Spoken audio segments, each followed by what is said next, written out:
Hello இல்லை இன்றைக்கி வறுத்த மீன் குழம்பு பார்க்கலாம். முதல்ல இஞ்சி பூண்டு அரைச்சி அது அப்படியே கருவேப்பிலை போட்டு எண்ணெயில் வதக்கிக்கலாம்.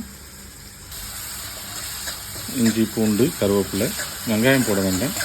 வெறும் இஞ்சி பூண்டு கருவேப்பிலை போட்டு நல்லா கொஞ்சம் வதங்கிட்ட பிறகு கொஞ்சம் உப்பு போட்டுக்கலாம். அதில் உப்பு போட்டு கொஞ்சம் வதக்கிட்டு அப்புறம் அரைச்ச தக்காளி, நல்ல ஒரு பேஸ்ட்டுமாக இருக்க மாதிரி தக்காளி அரைச்சி இதோடு சேர்ந்து அப்படியே பரட்டி விட்டுக்கலாம். இது நல்ல டேஸ்ட் வரும் இந்த மாதிரி செய்யும்போது நமக்கு. ஸோ இதில் கொஞ்சம் மஞ்சள் போட்டு அப்படியே கூட வதக்கிக்கலாம். அப்புறம் குழம்பு மிளகாய் தூள் ஒரு ஸ்பூனு போட்டு வதக்கிட்டு இதுக்கப்புறம் ஒரு ஸ்பூன் மிளகாத்தூள் போட்டுக்கலாம். ஒரு ஸ்பூன் எங்களுக்கு தேவையான காரத்துக்காக மிளகாத்தூள் போட்டு நாங்கள் 2 ஸ்பூன் போடுறோம். காரம் வேணான்றவங்க 1 ஸ்பூன் போட்டுக்கலாம். போட்டு நல்லா கொஞ்சம் அப்படியே வதக்கி விட்டுங்க. இப்போ இது ரெடி ஆகிட்டு இருக்கட்டும்.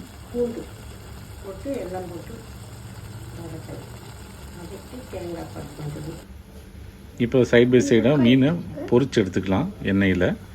அது கிரேவி ரெடி ஆகும்போது நம்ம இந்த மீன் பொரிச்சிட்டு தான் அதில் போட போகிறோம். நல்லா வதக்கிட்டு அதுக்கு முன்னாடி இந்த வதங்கின அந்த மசாலாவில் தேங்காய் பால் ஊற்றிக்கலாம். தேங்காய் பால் ஊற்றி அதை செய்யும்போது ரொம்ப நல்லா டேஸ்ட் வரும்.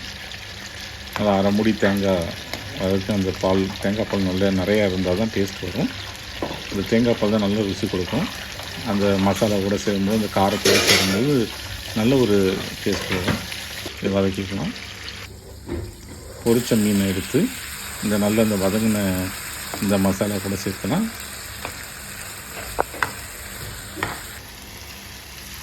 அது உடையாமல் நம்ம போடணும். ஒவ்வொரு மீனாக போடும்போது அதை நம்ம பார்த்து போடணும். உடையாமல் போட்டு அப்படியே லேசாக அதில் அப்படியே அந்த மாதிரி நம்ம பரட்டி விட்டணும் அதில் அந்த மசாலாவில்.